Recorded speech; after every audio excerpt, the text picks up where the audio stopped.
Hello dear student, physics by Ajay Awasthi YouTube channel में आप सभी लोगों का स्वागत है।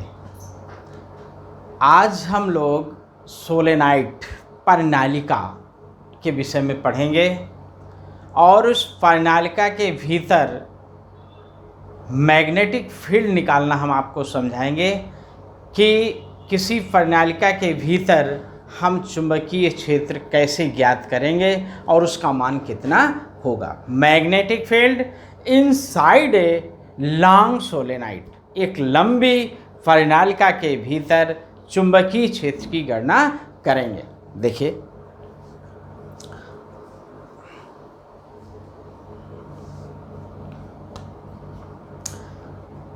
मैग्नेटिक फील्ड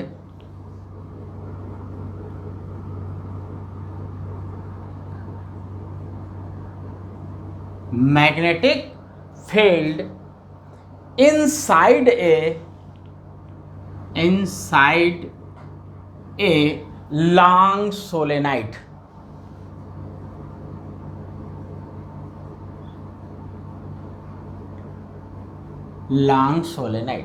लंबी परिनालिका के भीतर चुंबकीय क्षेत्र लिखेंगे, यहाँ लिखे देते हैं। लंबी परिनालिका के भीतर चुंबकीय क्षेत्र की गणना हमें करना है। परिनालिका के अंदर चुंबकीय क्षेत्र की गणना हमें करना। परिनालिका क्या है? सबसे पहली चीज़ आती है सोलेनाइड है क्या। देखिए, धागे की नलकी आपने देखा होगा बच्चों, ये धागे की नलकी आपने देखा है, सबके घरों में रहती है। ये एक सोलेनाइड, इसी तरह का सोलेनाइड होता है। ये कार्डबोर्ड, ये नॉन कंडक्टर मटेरियल का होता है ये, और इसके ऊपर हम वायर को लपेट देते हैं तो ये एक परिनालिका बन जाती है। समझ जाइए, ये आपका नॉन मटेरियल है, इसके ऊपर ये वायर लिपटे हुए हैं, तो एज ए सोलेनाइड ये एक परिनालिका की तरह व्यवहार कर रही है, एक परिनालिका की तरह दिखाई दे रही है। तो इस तरह की परिनालिका होती है कि एक नॉन कंडक्टर मटेरियल का बेलन होता है, सिलेंडर होता है, और उसके ऊपर हम वायर को लपेट देते हैं, और लपेटने के बाद जब ये बनती है, तैयार होती है, तो इसको हम सोलेनाइड कहते हैं। इंसुलेटेड वायर इसके ऊपर हम लपेट देते हैं, तो ये एक परिनालिका की तरह व्यवहार करती है। तो हम कहते हैं कि नॉन कंडक्टर मटेरियल पर जब हम इंसुलेटेड वायर लपेटने के बाद लपेट देते हैं, तो जो बनती है, जो आकृति हमें दिखाई देती है, जो संरचना हमको दिखाई देती है, उसको हम सोलेनाइड कहते हैं। This is as a solenoid. This, ये जो धागा है, ये एक वायर की तरह अगर व्यवहार करे, इसको हम वायर मान लें सपोज दैट, तो इसको हम सोलेनाइड कहेंगे, इसको हम एक परिनालिका कहेंगे। एक छोटा सा उदाहरण है, ठीक है। अब देखिए, परिनालिका हम बना रहे हैं फिगर में।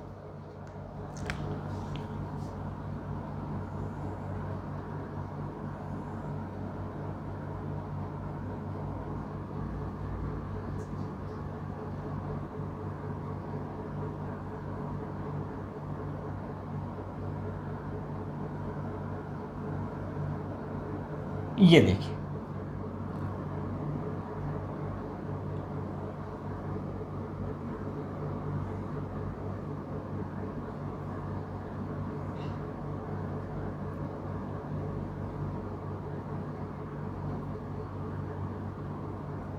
ये देखिए, ये एक परिनालिका है, ये एक सोलेनाइड। ये करंट फ्लो हो रही, ये ऐसे वायर अंदर से गया, फिर ऊपर से ऐसे आया, फिर ऐसे, मीन्स ये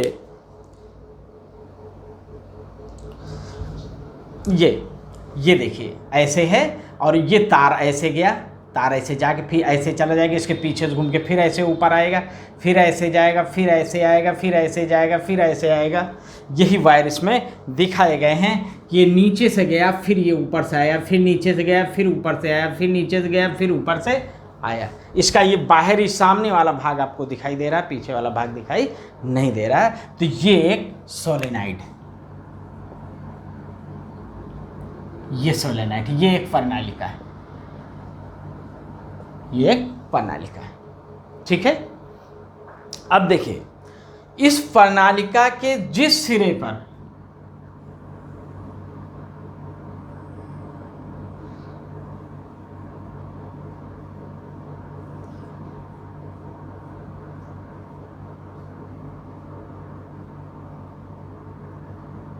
इस प्रणालिका के जिस सिरे पर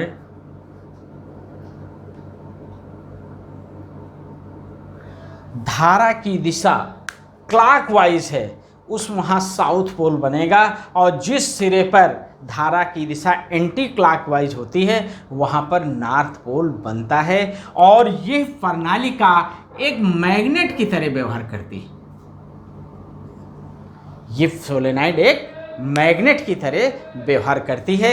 अगर इस प्रणालिका को, इस सोलेनाइड को धागे से बांधकर ऐसे स्वतंत्रता पूर्वक लटका दें तो ये हमेशा नॉर्थ और साउथ में रुकती है। अगर जब इस सोलेनाइड में हम करंट फ्लो करते हैं, सोलेनाइड के ऊपर जो वायर लगे होते हैं, उन वायर में जब हम करंट फ्लो करते हैं तो एक मैग्नेटिक फील्ड उत्पन्न हो जाता है, एक चुंबकीय क्षेत्र उत्पन्न हो जाता है, जिसके कारण ये सोलेनाइड एक मैग्नेट, एक चुंबक की तरह व्यवहार करने लगती है। और इसको अगर हम धागे से बांध कर इसे स्वतंत्रता पूर्वक लटका दें तो ये हमेशा नॉर्थ और साउथ में रुकती है, उत्तर और दक्षिण दिशा में रुकती है। लेकिन अगर इस सोलेनाइड में प्रवाहित धारा की दिशा को हम बदल दें तो ये पूरी सोलेनाइड, जिसको हमने धागे से बांधकर स्वतंत्रता पूर्वक लटकाया था, 180 अंश से घूम जाती है, क्योंकि दिशा बदल देने पर इसके सिरों पे जो नॉर्थ और साउथ पोल बनते हैं वो भी बदल जाएंगे, जिसके कारण ये प्रणालिका 180 अंश से घूम जाती है, क्योंकि ये एक मैग्नेट की तरह व्यवहार करती है, एक चुंबक की तरह व्यवहार करती है। और इसके पहले हम लोगों ने पढ़ा है कि चुंबक को अगर हम स्वतंत्रतापूर्वक लटका दें तो हमेशा उत्तर दक्षिण दिशा में वो रुकता है। और ये सोलेनाइड भी एक मैग्नेट की तरह व्यवहार करती है, इसलिए इसको भी अगर हम बांध के स्वतंत्रतापूर्वक लटकाते हैं तो ये भी साउथ और नॉर्थ और साउथ में रुकती है। लेकिन अगर प्रवाहित धारा की दिशा को बदल दें तो ये 180 अंश से घूम जाती है। बात समझ में आई? तो ये सोलेनाइड हमने आपको बताया। ठीक, बिल्कुल आप समझते जाइए, अपने कॉपी में पेन से नोट करते जाइए और इस वीडियो को प्रारंभ से अंत तक देखिए कि इस सोलेनाइड के भीतर हम मैग्नेटिक फील्ड को कैसे निकालते हैं, समझिए उसको। बहुत इम्पॉर्टेंट टॉपिक है, इस सोलेनाइड बहुत इम्पॉर्टेंट टॉपिक है और इसका जो डेरिवेशन है वो बोर्ड एग्जाम में पूछा भी जाता है, इसलिए बहुत ध्यानपूर्वक आप समझिए। हाँ, तो ये समझ गए आप कि ये सोलेनाइड है। हमने मान लिया कि इसमें फेरों की संख्या, जो वायर हमने लपेटा है, terms in solenoid capital N है। हमने मान लिया कि इसमें ये जो वायर हमने लपेटे हैं, ये जो वायर हैं, ये कितने हैं? एन है, कैपिटल एन। ठीक, N terms in solenoid, N terms in solenoid, मतलब कि इस प्रणालिका में तार के कितने फेरे हैं? एन फेरे हैं, कैपिटल एन फेरे। टर्म्स, टर्म्स मीन्स फेरे, एन फेरे हैं, एन टर्म्स। ठीक, इसी चीज को हम लिख सकते हैं N equal to capital N बटे स्मॉल एल। कैपिटल एन क्या है? पूरे फेरों की संख्या। स्मॉल एल क्या है? इस प्रणालिका की लंबाई। ठीक, तो स्मॉल एन को कहते हैं number of term per unit length, means प्रति मीटर लंबाई पर फेरों की संख्या n। इस n को क्या कहते हैं? प्रति मीटर लंबाई पर फेरों की संख्या, प्रति मीटर लंबाई में फेरों की संख्या, number of turns per unit length. ठीक, इतनी चीज समझ गए आप? बिल्कुल, ये समझ में आ गया। अब थोड़ा सा और समझिए आगे। देखिए इसके पहले जब अभी एम्पियर सर्किट लॉ हमने आपको समझाया था तो वहाँ पे हमने बताया था कि जो करंट नीचे की ओर जा रही है, अंदर की ओर जाती है, उसको हम क्रॉस से रिप्रेजेंट करते हैं, और जो करंट ऊपर की तरफ आती है उसको हम डॉट से रिप्रेजेंट करते हैं। तो देखिए थोड़ा सा समझिए। देखिए इसके इस पार्ट को हम समझा रहे हैं। देखिए ये जो इतना पार्ट है ये, इसको अलग हम दिखा रहे हैं, दर्शा रहे हैं, इसको अलग हम समझा रहे हैं आपको कि एक में करंट जा रही है, एक में करंट आ रही है। मतलब यहाँ ऊपर से करंट ऐसे आती है, नीचे जाती है, फिर इसके पीछे से होते हुए फिर ऊपर आ जाते हैं। ठीक, इसको देखिए हम कैसे समझा रहे हैं, समझिए।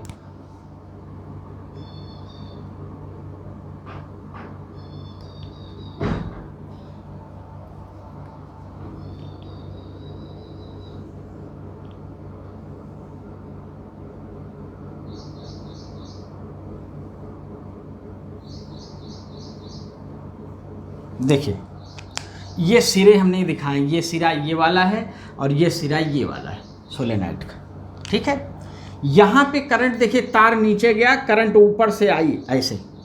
देखिए जैसे ये है, ये वायर ऐसे गया, ऐसे घूमते हुए फिर ऐसे आ गया, ऐसे ऐसे चल रहा वायर, ऐसे ऐसे लिपटा है इस प्रणालिका में वायर ऐसे। तो एक बार ऊपर से ऐसे जाता है, फिर इस पीछे से होते हुए फिर ऊपर आ जाता है। तो इसका मतलब करंट ऐसे जा रही, नीचे जाती, फिर ऐसे आके फिर यहाँ ऊपर आती, फिर इधर से नीचे चली जाती। तो यहाँ पर इस वाले भाग को दिखाएंगे करंट ऊपर आ रही, तो ऊपर आने का मतलब इसको हम डॉट से रिप्रेजेंट करेंगे ऐसे, ये ये ये ये ये ये।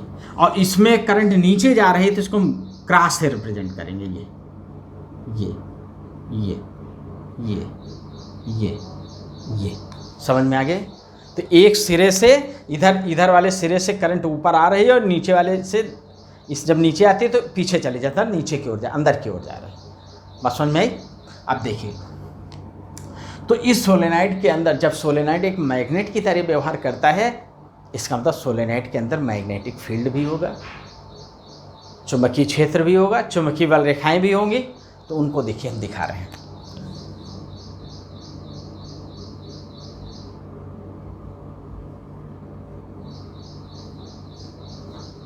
ये मैग्नेटिक फील्ड, ये मैग्नेटिक फील्ड दिखाया गया है, ये मैग्नेटिक फील्ड, ये मैग्नेटिक फील्ड की लाइन से रेखाएं जा रही हैं। बस समझ में आ गई? अब डायरेक्शन किस पे डिपेंड करेगा? ये नॉर्थ और साउथ पोल पे डिपेंड करेगा, हमने फिलहाल ऐसे दिखा दिया। बात समझ में आ गई? तो इस तरह इस सोलेनॉइड के अंदर मैग्नेटिक फील्ड प्रोड्यूस होगा। ठीक, यहाँ पर करंट क्या है? ऊपर की तरफ। यहाँ पे करंट क्या है? नीचे की ओर, अंदर की ओर। ठीक, अपवर्ड डायरेक्शन, इनवर्ड डायरेक्शन। बात समझ में आ गई? दोनों चीज़ें समझ में आ गई बिल्कुल आपके। ठीक है, अब हम इस डेरिवेशन की तरफ, आगे की तरफ बढ़ रहे हैं कि अब आगे की तरफ हम आपको समझा रहे हैं कि कैसे निकालेंगे मैग्नेटिक फील्ड का फार्मूला। अब देखिए, यहाँ पर हम एक पार्ट को ले लेंगे ऐसे, ये पार्ट हमने ले लिया, इतना भाग ले लिया। पहले हम थोड़े से भाग को लेंगे, भाई सोलेनॉइड तो बहुत बड़ा है, उसके अंदर हमको मैग्नेटिक फील्ड निकालनी, कहीं कोई पी पॉइंट लेंगे यहाँ पे, तो यहाँ पे लेंगे तो पहले हम एक वायर के लिए लेंगे, बस वहीं थोड़े से भाग डीएल पॉइंट के लिए लेंगे, डीएक्स पॉइंट के लिए लेंगे, फिर उसी को हम लाइन इंटीग्रल जब करेंगे, रेखीय समाकलन करेंगे, तो पूरे सोलेनॉइड के लिए मैग्नेटिक फील्ड निकल आएगा। तो पहले हम थोड़ा सा भाग इतना लेंगे, बस समझ में आई? इतना लेंगे और इसको मान लेंगे कि ये डीएक्स है, इसकी जो अल्पांश लंबाई है वो हम डीएक्स मान लेंगे। बात समझ में आ गई? करेक्ट। अब देखिए, इसको फिगर और समझा रहे हैं आपको।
ये। अब देखिए इसमें से हम थोड़े से भाग को ले रहे हैं, ये हमने एक पार्ट ले लिया,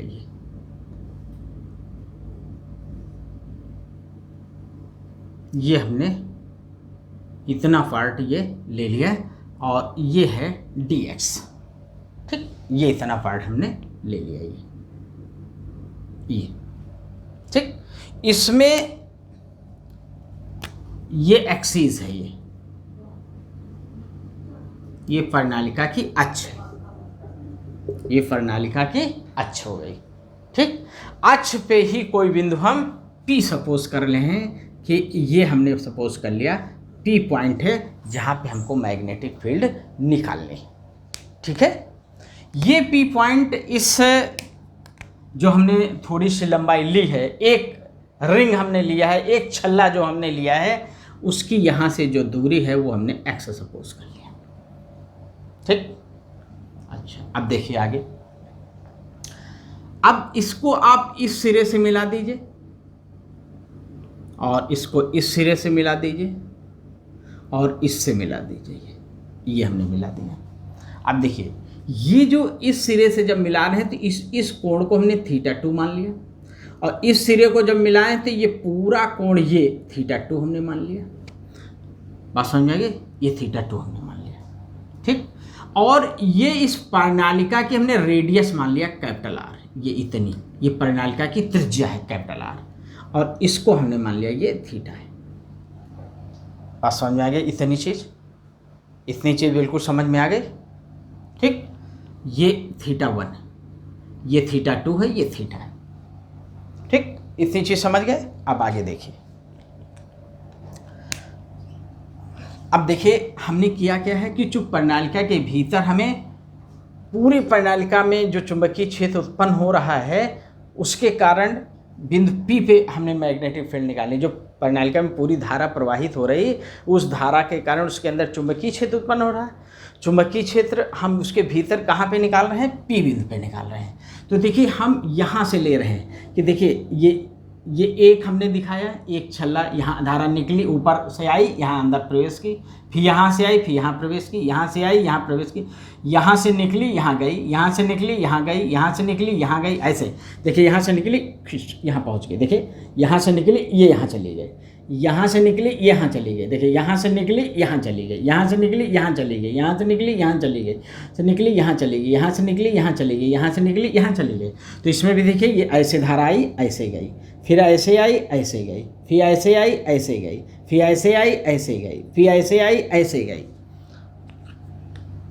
फिर ऐसे आई, ऐसे गई, फिर ऐसे आई, ऐसे गई, फिर ऐसे आई, ऐसे गई। समझ में आ गया? अब हमें दिखाना क्या है कि P बिंदु पर इस पूरे सोलेनाइड में जो करंट फ्लो हो रही है उसके कारण P बिंदु पर चुंबकीय क्षेत्र कितना होगा? पूरे सोलेनाइड को लेंगे, इसलिए हमने यहाँ से ले लिया, यहाँ से लेके पूरा ये लेंगे यहाँ से यहाँ तक, तो पूरी प्रणालिका के लिए निकल आएगा। लिमिट लगा देंगे θ2 θ1। जब लिमिट हम θ2 θ1 पे इंटीग्रेट करेंगे, लाइन इंटीग्रल करेंगे, रेखीय समाकलन करेंगे, तो इस पूरी प्रणालिका के कारण बिंदु P पर चुंबकीय क्षेत्र निकल आएगा। इतनी चीज़ समझ गए? इतनी चीज़ समझ में आ गई आपके? करेक्ट। अच्छा अब देखिए आगे। इसके पहले हमने एक फार्मूला आपको बताया था किसी अक्ष के अनुदिश, इसके पहले बता चुके हैं। dV = μ0I r² r² + x² 3/2। देखिए ये हम फार्मूला पहले आपको बता चुके हैं। dV = μ0I a² +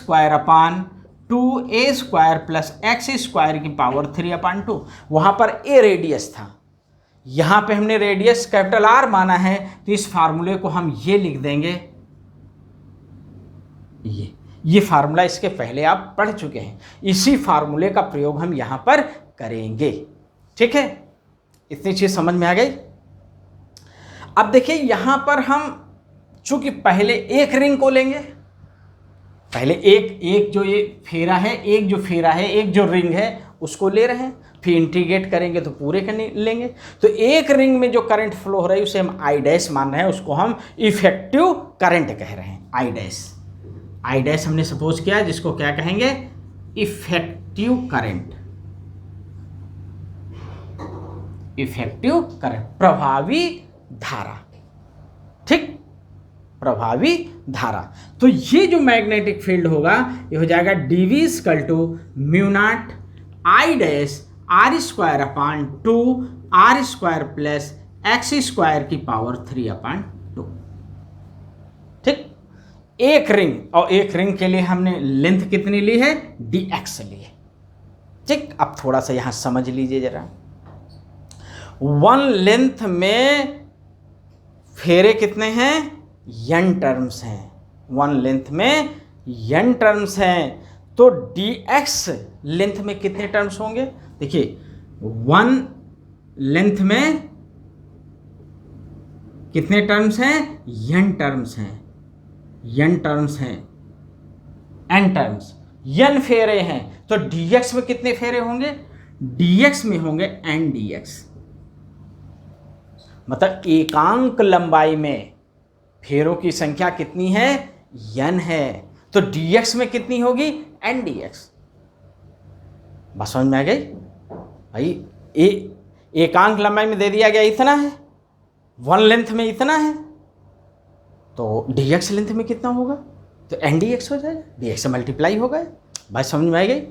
अब हम कहें कि current in one terms I है, अगर एक टर्म में I करंट है, बात समझ में आई, तो इस पूरे में कितनी करंट होगी, करंट इन वन टर्म्स लिखेंगे, current in one terms, one term equal to I, equal to I, तो फिर इतने में कितनी होगी, n dx, टर्म में करंट कितनी होगी, टर्म में करंट कितनी होगी, I n dx, I से मल्टीप्लाई हो जाएगा।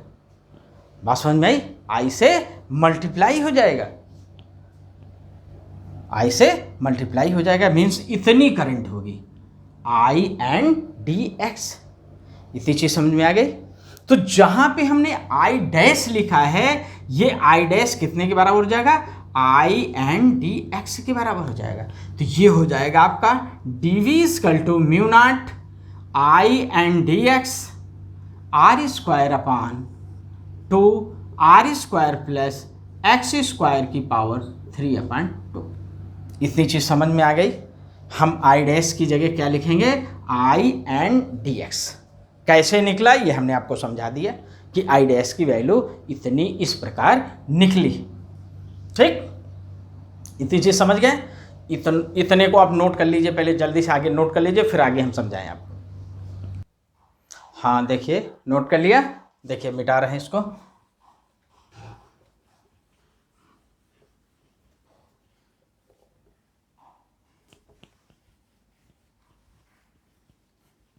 अब देखिए, समझिए इसको आगे। हाँ अब देखिए, अब हम लिखेंगे इसको, अब पूरे के लिए निकाल लें, इंटीग्रेट कर देंगे, रेखीय समाकलन कर देंगे, लाइन इंटीग्रल करेंगे, तो लिखेंगे b equal to integral dv। अब देखिए थीटा टू थीटा वन, तो लिमिट हो जाएगी थीटा टू थीटा वन, ठीक है।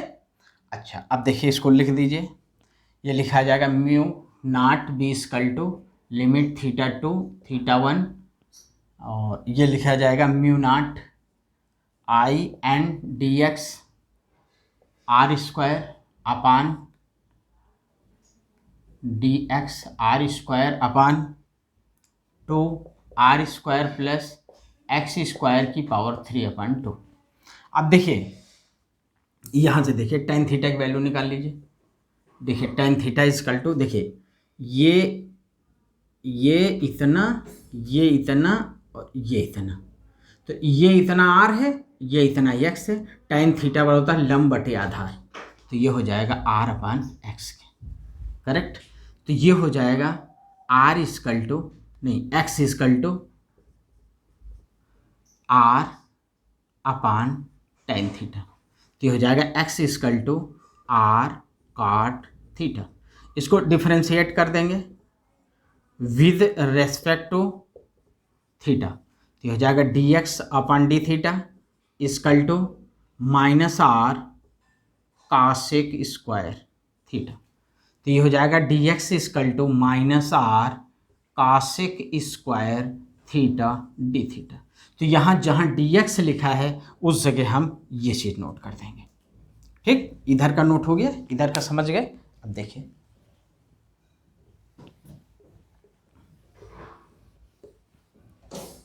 हाँ, अब देखिए यहाँ पे, तो ये हो जाएगा B is equal to integrate theta to theta one mu naught I N r square, और डी एक्स की जगह लिखेंगे minus r cosec square theta d theta upon अब टू, अब देखिए आर स्क्वायर प्लस एक्स की जगह आप क्या लिख सकते हैं यहाँ पे, x is equal to r cos theta, तो x square is equal to r square cot square theta.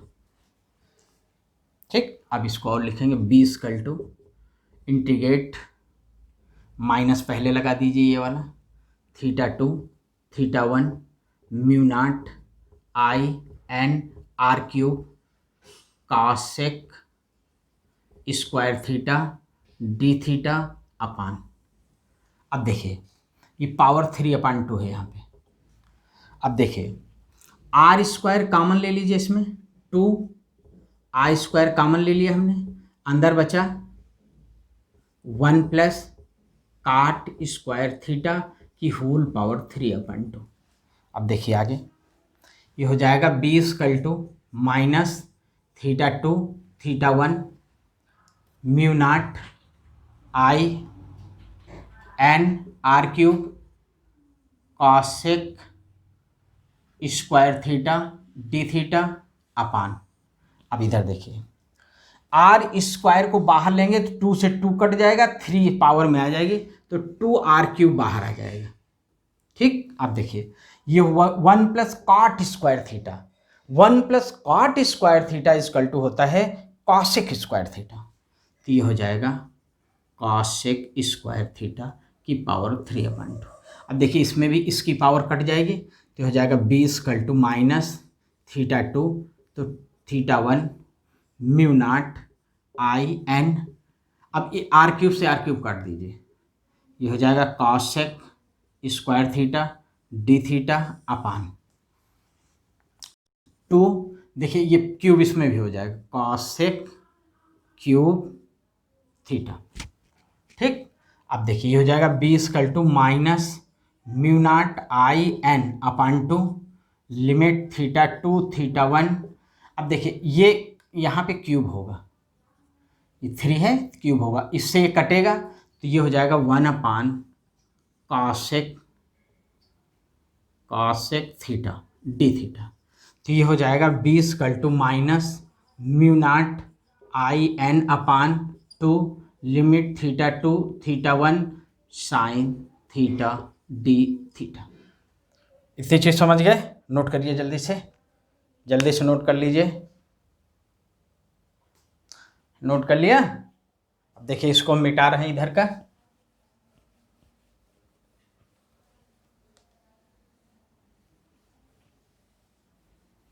हाँ अब देखिए आगे ये हो गया b is equal to minus mu naught I N upon 2। अब इधर देखिए ये साइन थीटा का इंटीग्रेशन होगा माइनस कॉस थीटा, लिमिट इधर आ जाएगी। अब आप लगा दीजिए b is equal to minus mu naught n i upon 2, ये हो जाएगा माइनस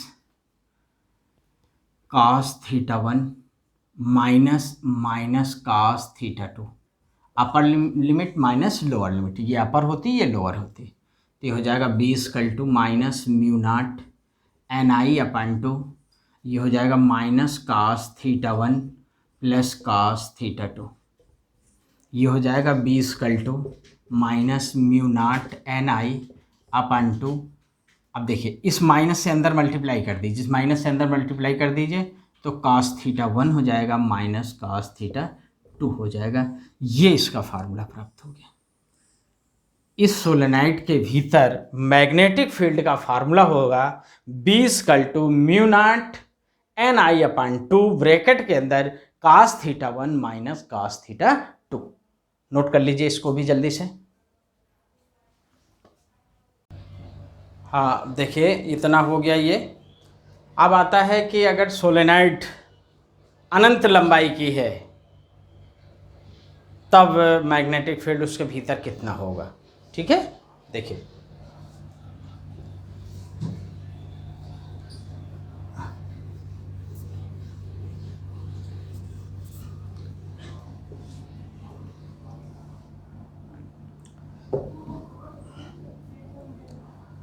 हाँ देखिए समझिए, solenoid ideal solenoid infinite length के, ठीक है, यदि प्रणालिका अनंत लंबाई की है, यदि प्रणालिका अनंत लंबाई की है, ठीक, आइडियल सोलेनाइड इनफाइनाइट लेंथ, ठीक है, मीन्स प्रणालिका की जो लेंथ है ये लेंथ की वैल्यू उसके रेडियस से बहुत ज़्यादा हो।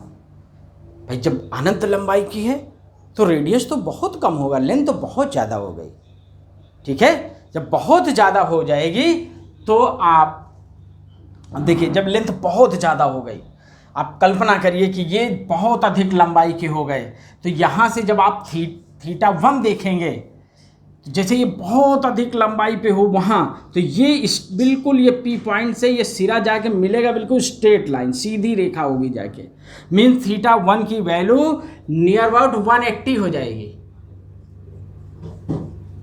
180 हो जाएगी, बस समझ में आई।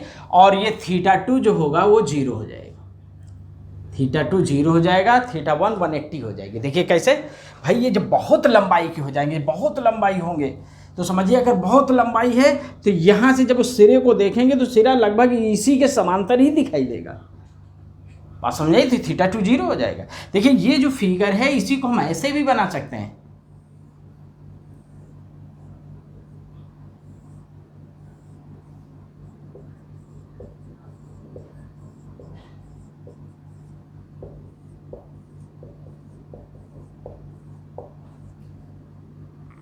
ये एक्सिस हो गई, ठीक है, ये P पॉइंट हो गया, ये हमने मिला दिया इसे, ठीक, इसको θ1 मान सकते हैं, और जब इसको हमने मिलाया तो ये पूरा θ2 मान सकते हैं। ऐसे भी हम कैलकुलेट कर सकते हैं, इस तरह भी लिमिट लगा के हम इसको सॉल्व कर सकते हैं, समझ गए। जब इस प्रकार हम लिमिट लगा के सॉल्व करेंगे और इनफाइनाइट लेंगे तो ये θ1 0 हो जाएगा और θ2 की वैल्यू 180 हो जाएगी, बस समझ में आई। अगर इस फिगर से हम कैलकुलेट करेंगे, इस फिगर से, तो आपका θ1 आपका 180 हो जाएगा, θ1 आपका 0 हो जाएगा और θ2 आपका 180 हो जाएगा, ये हो जाएगा। इस तरह अगर हम θ1 θ2 को लेके कैलकुलेट करें इस फार्मूले को, तो बस समझ में आई। तो इस फार्मूले से जब इसको रखेंगे तो V= हो जाएगा μ0 Ni/2 और ये हो जाएगा cos θ1 माइनस cos θ2, तो ये हो जाएगा V= μ0 Ni/2 और cos 180 की वैल्यू कितनी होती है, -1, तो -1 और cos 0 की वैल्यू 1, तो ये हो जाएगा V= μ0 Ni/2 और ये हो जाएगा -2, 2 से 2 कैंसिल हो जाएगा, V= हो जाएगा -μ0 Ni। यहाँ पर माइनस मैग्नेटिक फील्ड माइनस में आ रहा है, लेकिन इसको हम प्लस में लिखेंगे, इस माइनस से कुछ लेना देना नहीं है, ये V= हो जाएगा μ0 Ni, ये फार्मूला हो जाएगा इसका। देखिए इसी तरह इस फार्मूले अगर हम इस तरह लेकर डेरिवेशन करेंगे, अगर ये वैल्यू हम लेंगे तो देखिए इसका मान क्या हो जाएगा, V= हो जाएगा μ0 Ni/2 और cos 0 माइनस cos 180, तो ये हो जाएगा V= μ0 Ni अपन 2, ये हो जाएगा 1, 180 -1 +1 हो जाएगा, ये 112 हो जाएगा, कैंसिल हो जाएगा, और ये b = हो जाएगा μ0 ni। तो अगर हम θ1 θ2 इस तरह लेके सॉल्व करें तो ये निकलेगा, इस तरह लेके सॉल्व करेंगे तो ये निकलेगा। इसका मतलब माइनस चिन्ह का कोई फर्क नहीं पड़ेगा। बात समझ में आ गई। और यहाँ पर इन दोनों फार्मूले से हम ये देख रहे हैं कि यहाँ पे जो प्रणालिका के लिए जो मैग्नेटिक फील्ड निकली है, प्रणालिका के अक्ष के अनुदिश प्रणालिका के भीतर जो मैग्नेटिक फील्ड निकली है वो एल और आर पर डिपेंड नहीं कर रही, उसके व्यास और उसकी लंबाई पर निर्भर नहीं करती। बात समझ में आ गई। अब देखिए बस थोड़ा सा बचा है और समझ लीजिए। तो ये तो हो गया, यदि प्रणालिका अनंत लंबाई की है तो उसके भीतर चुंबकीय क्षेत्र का सूत्र होगा B = μ0 ni। करेक्ट। बात समझ आ गई। B = μ0 ni। करेक्ट। अच्छा आगे देखिए,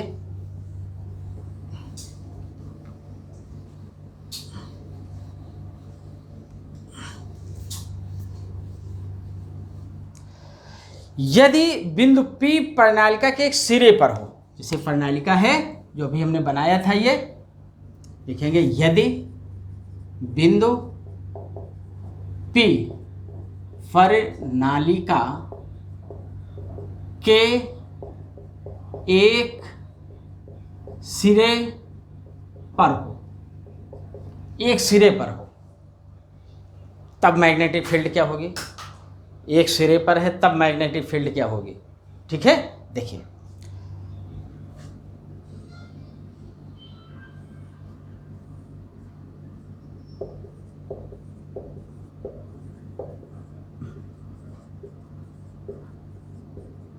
एक सिरे पे है तब क्या होगी।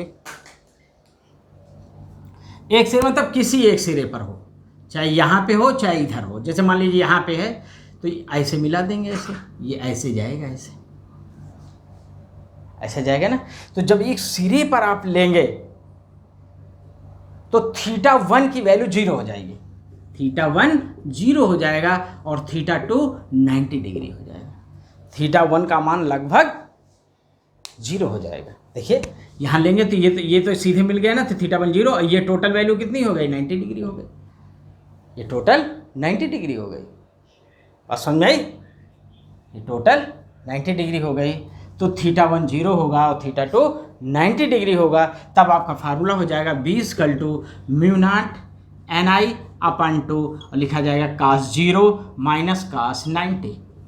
यह B = हो जाएगा μ0 ni अपन 2 cos 0 1 - sin 90 0। तो B = हो जाएगा μ0 ni अपन 2। ये हो गया। इसका मतलब प्रणालिका के सिरों पे जो मैग्नेटिक फील्ड निकला है, चुंबकीय क्षेत्र निकला है, वो मध्य का आधा है। देखिए मध्य में जो निकला था वो निकला था B = μ0 ni। μ0 ni, चाहे μ0 ni कहिए चाहे μ0 ni कहिए, दोनों का मतलब एक ही है। तो ये निकला था प्रणालिका के भीतर चुंबकीय क्षेत्र, और सिरे पे निकाले तो ये निकला। इसका मतलब प्रणालिका के सिरे पर जो चुंबकीय क्षेत्र होता है मध्य का आधा होता है, भीतर जो निकलता है उसका आधा होता है। तो यहाँ पर ये भी मैग्नेटिक फील्ड, ये भी मैग्नेटिक फील्ड, दोनों को जो हम निकाले हैं सोलेनोइड के अंदर और सिरे पर मैग्नेटिक फील्ड, दोनों में ना तो L है ना तो R है। इसका मतलब सोलेनोइड के भीतर जब हम मैग्नेटिक फील्ड निकालते हैं, चुंबकीय क्षेत्र निकालते हैं, तो वो इस प्रणालिका के L तथा R पर डिपेंड नहीं करती, लंबाई और व्यास पर या त्रिज्या पर निर्भर नहीं करती। धन्यवाद।